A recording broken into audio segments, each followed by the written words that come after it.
I've got to be honest, this is kind of a boring weapon. Design-wise, it's ugly. A couple of rectangles overlapped, like a gun drawn by a child. And yet, for some reason, it's quite popular. The Glock, a polymer-framed pistol hailing from Austria, and perhaps the most successful of the Wonder Nines. So, how did an obscure Austrian plastic manufacturer have such an impact on the arms industry? What was so special about Glock's design? And are they really invisible to X-rays?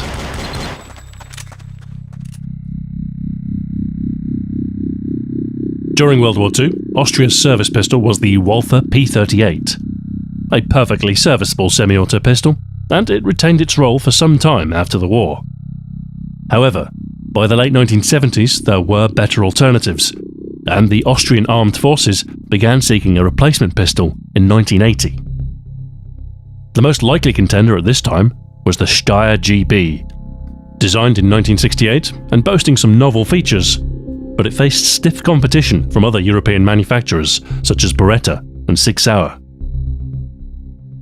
But surely the Austrians would select a homegrown weapon, and Steyr were pretty much the only Austrian arms manufacturer going. It was a shoo-in. However, there was an outsider. A man named Gaston Glock. He was the founder of a small manufacturing company based in Deutsche Wagram that made polymer products, originally curtain rods and doorknobs. By the late 1970s, Glock had found a niche in products for the military, entrenching tools, knives and disintegrating links.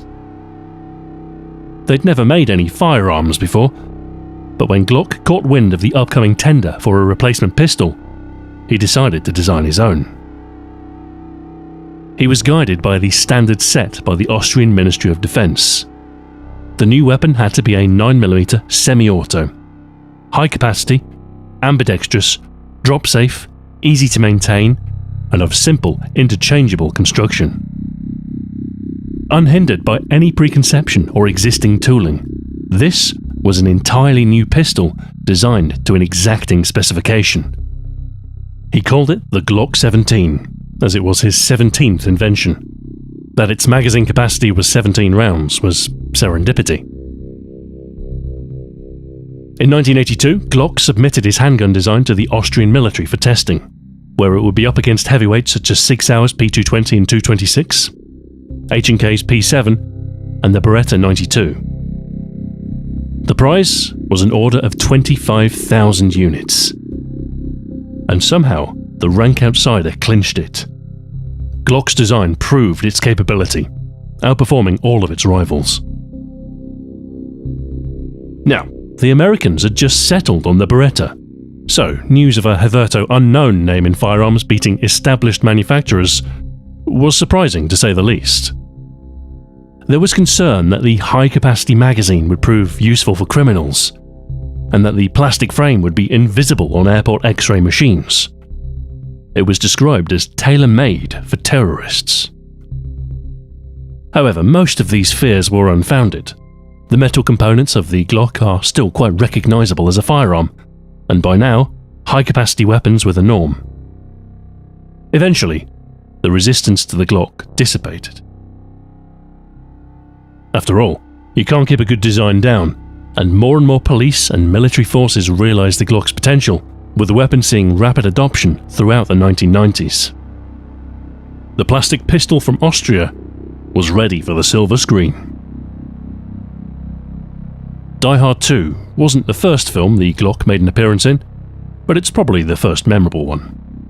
The fictional Glock 7 is described as a porcelain gun made in Germany that doesn't show up on your airport X-ray machines and costs more than what you make in a month. The quote is wrong on almost every count, but the gun was new, and it was cool.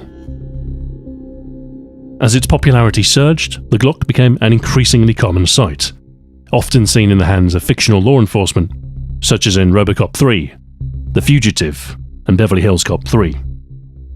Fellow Austrian Arnold Schwarzenegger was reportedly a fan, and the Glock makes an appearance in True Lies, Eraser, and End of Days.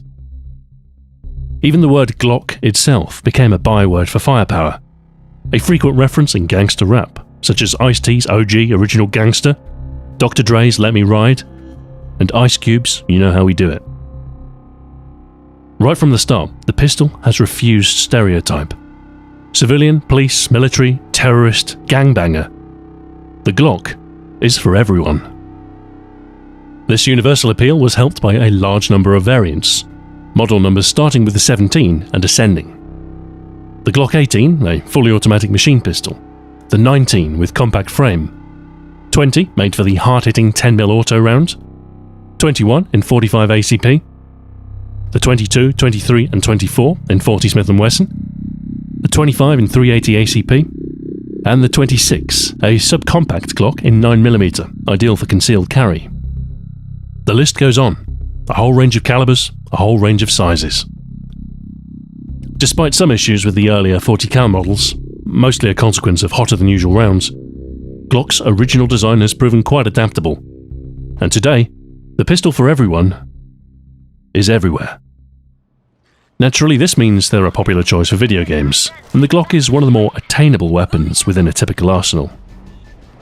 However, being a pistol, it's often sidelined to a secondary role, a backup to your SMG or assault rifle. It's not a glamorous job, but such is the pistol's lot. But in the early days of the FPS, lower-ranking weapons within the power hierarchy got their share of attention by being the first weapons you got to play with.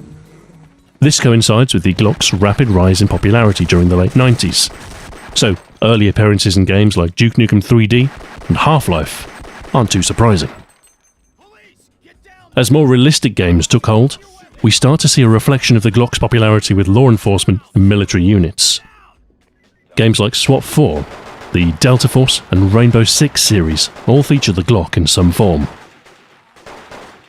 Of course, it's not always called the Glock in games.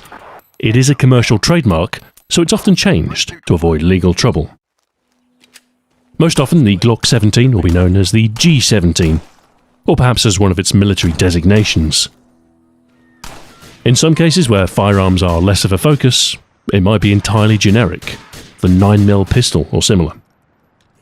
There's no mistaking its boxy exterior though. The Glock's familiarity is its key distinction.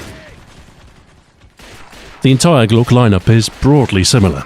They all look and behave in pretty much the same way. But there is one exception. The forbidden Glock 18. It is disproportionately popular in games, probably because it's more interesting and exciting than the semi-automatic pistols it resembles. In gameplay terms, it fills an interesting role that not many other recognisable weapons can.